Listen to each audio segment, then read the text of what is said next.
చూస్ country delight, live better. ఇప్పుడే country delight యాప్ని download చేసుకోండి. ఈ భక్తిలో సినిమాలో రక్తి సన్నివేశాలు కూడా ఉన్నాయా అవి? బాపు గారి సినిమాలో లేదా? ఆ, ఉన్నాయిగా. అవును. అది ఉన్నప్పుడు ఒక హస్బెండ్ అండ్ వైఫ్ మధ్యన అన్ని సినిమాకు వచ్చిన వాళ్ళకి అన్ని రసాలు ఉండాలి. శృంగార, హాస్య, కరుణాహ, రౌద్ర, వీర, భయానక, నవరసాలు. బీభత్స, శాంతశ్చ రసాహ పూర్వే ప్రకీర్తిక. ఆ. అన్ని నవరసాలు ఉండాలి దీనికి. సో రసాత్మకంగా ఉండాలి, ఈస్థెటిక్గా ఉండాలని. అంతేగా. అంతే కదా. పార్వతీ పరమేశ్వర్ల కన్నా గొప్ప లవ్ స్టోరీ ఏది ఉంది చెప్పండి? ఉమ్. వాట్ ఆ లవ్ స్టోరీ వాళ్ళది. అదే అదే.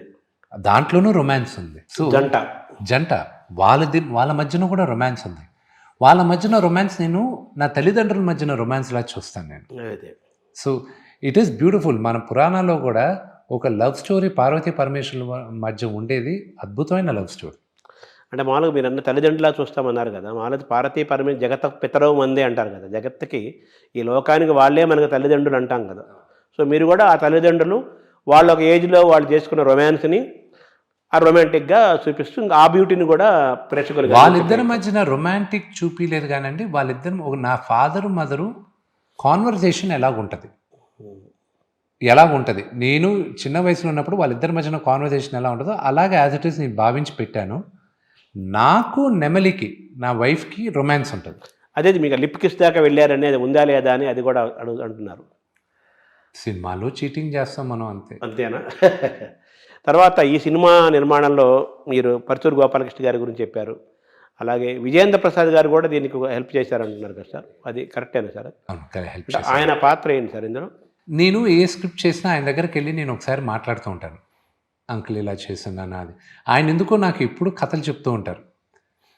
నేను ఆయన దగ్గరికి వెళ్ళి నేను ఇది చేయాలనుకుంటున్నాను, ఎలా ఉంది ఏంటి అని ఆయన సలహా తీసుకుంటూ ఉంటాను నేను. విజయేంద్ర ప్రసాద్ గారి దగ్గర నేను ఒక పాయింట్లో అందరూ ఒక ఇన్సిడెంట్ ఉండాలి అంటే నేను వద్దు, అవసరం లేదు, ఎందుకు అది ఇది లేదంటే ఆయన ఒక్క సెంటెన్స్ చెప్పాడు. ఆ సెంటెన్స్తో మోహన్ లాల్ గారి క్యారెక్టర్ వచ్చింది. ఆయన ఒకే ఒకటి చెప్పాడు, నువ్వు అనుకునే తప్పు విష్ణు, ఇలా ఉండాలి, లేకపోతే అర్థం ఏంటి దీనికి అన్నాడు. అప్పుడు మోహన్ లాల్ గారి క్యారెక్టర్ నేను కన్ఫర్మ్ చేసింది. అంటే సినిమా ఎలివేషను దీని యొక్క స్పాన్ ఇది పెరగటంలో విజయేంద్ర ప్రసాద్ గారి అడ్వైజ్ మీకు ఉపయోగపడింది.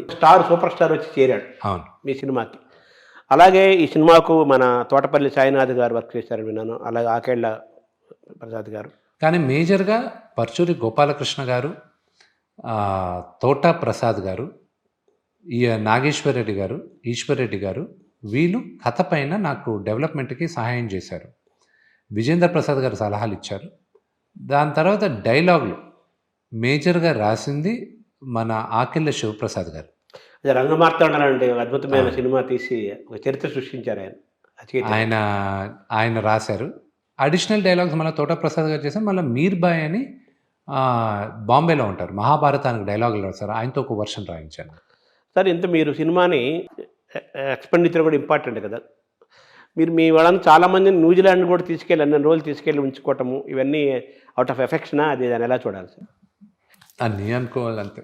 ఇంకా మనం ఈ సినిమా గురించి మాట్లాడుకునే క్రమంలో ఈ సినిమా ద్వారా ఎటువంటి మెసేజ్ని మీరు మనం ఇండస్ట్రీకి తెలుగులో ఇండస్ట్రీకి కాదు కానండి, ఒక వ్యక్తిగా నేను చెప్పాలి దీంట్లో మెసేజ్ అండర్లైన్. కన్నప్ప కథలో సాంప్రదాయాలు కాదు, ఎంత ప్యూర్గా నువ్వు దేవుణ్ణి ప్రార్థిస్తావో అదే ముఖ్యం అనే మెసేజ్ ఉంటుంది దీంట్లో. ఈ ప్రయాణంలో మీరు కోపాన్ని జయించారా? జయించిన. మరి ఈ సాధనలో మీరు నన్ను కోపం వస్తుంది కానండి, కానీ కోపం వస్తుంది కానీ మా నాన్నగారిలో ఉన్న కోపం నాకు ఒక 5% 10% అంతే.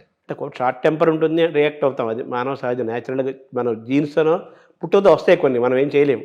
బట్ ఇన్ ప్రాక్టీస్లో మీరు చెప్పారు కదా, నాలో ఈ బిఫోర్ పేషెన్స్ పెరిగిందండి, ఓర్పు సహనం పెరిగింది, అంటే ఆటోమేటిక్గా తగ్గుతుంది కదా. ఎవరైనా అన్న వెంటనే రియాక్ట్ అవ్వకుండా, అంటే బిఫోర్ కన్నప్ప ఆఫ్టర్ కన్నప్ప అని మిమ్మల్ని మీరు అటు వ్యక్తిగతంగాను ఇటు సినిమా నటుడుగాను అనుకుంటున్నారు కదా. అందులో మీరు సాధించిన చెప్పాలంటే 1 2 3 4 ఏం చెప్తారు సార్? ఓర్పు సహనం ఎక్కువ పెరిగిందండి. సో ఈ నిర్మాణం ఎక్స్పెండిచర్ మీకు ఛాలెంజ్గా అనిపించలేదా? అనిపించలే. సో మీకు రెస్పాన్స్ ఎలా ఉంది సార్ ఈ సినిమాకి? ఈ మార్కెటింగ్ రెస్పాన్స్ ఎలా ఉంది? బ్రహ్మాండంగా ఉందండి. కానీ 25వ తేదీ జనాల ముందుకు వచ్చి వాళ్ళ దగ్గర రిజల్ట్ వచ్చేంత వరకు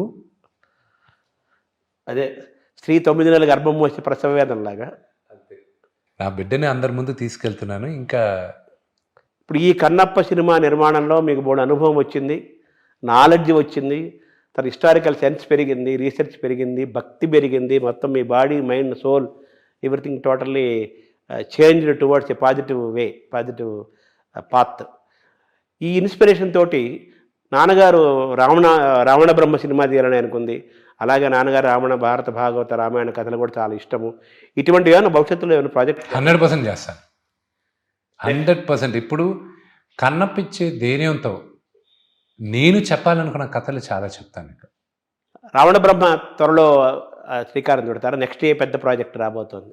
అంతా శివుడు ఆజ్ఞ. శివలీలతో ఆయన అనుగ్రహం ఉంటే రావణ చేయాలని నాకు విపరీతమైన ఇంట్రెస్ట్. ఈ శివ అంతా శివుడు శివుడు అంటున్నారు కదా, మీరు పంచాక్షరి చదువుతారా? పంచాక్షరి మంత్రాన్ని ఓం నమస్తే మీ జపం చేస్తారా? నమస్కారం. మీ కన్నప్ప సినిమా మీ కూడా కాదు, మన Kannappa cinema super duper hit అవ్వాలి, ప్రపంచ ప్రఖ్యాతి రావాలి, బాగా డబ్బులు రావాలి, పేరు రావాలి, మీకు ఆరోగ్యం ఆనందం తృప్తినివ్వాలి.